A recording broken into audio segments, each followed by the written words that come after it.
Every morning, millions of people open YouTube.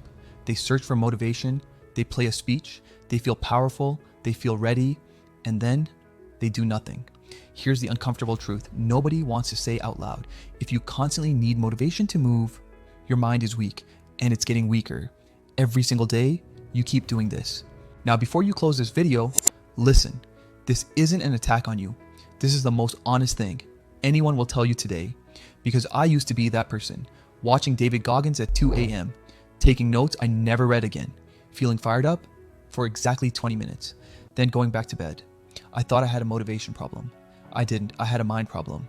And today, I'm going to show you what that means and how to fix it. Here's what motivation actually is. It's a feeling, just like hunger, just like fear. It comes, it goes, it lies to you, and your brain, it's addicted to that feeling. Every time you watch a hype video, your brain releases dopamine.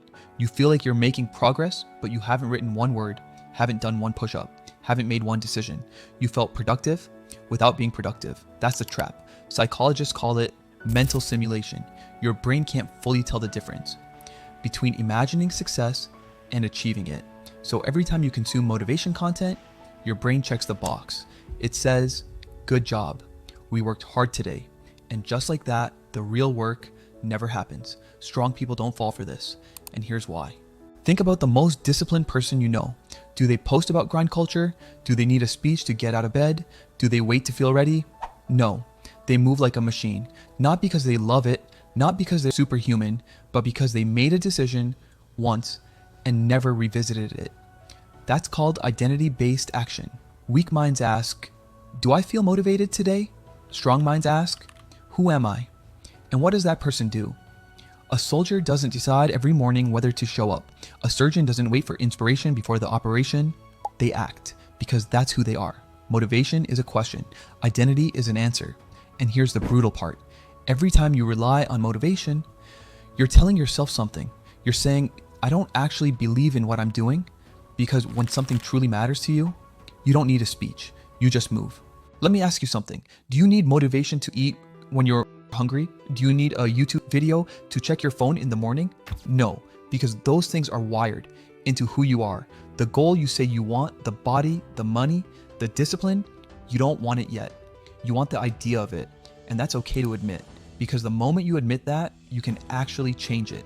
Here's what you do instead. Stop searching for motivation. Start building identity. Every morning, before you do anything, ask yourself one question. What would the version of me I want to become do right now?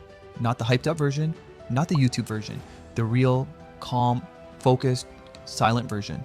And then do that without music, without a speech, without applause. Do it when it's ugly. Do it when you're tired. Do it when no one's watching. That's where the mind gets strong, not on a highlight reel. In the quiet. Motivation will make you feel something. Discipline will make you someone. The people who changed their lives didn't wake up inspired every day. They woke up, looked in the mirror, and moved anyway. That's the secret. It was never about motivation. It was always about who you decide to be when the feeling is gone. So here's your challenge. Tomorrow morning, no music, no YouTube, no speech. Just wake up and do the one thing you've been postponing. Not because you feel ready, because you decided. If this video made you think, not just feel, drop a comment below. Tell me, I decide. That's it. 2 words. Because the algorithm won't save you. The next video won't save you. Only you can.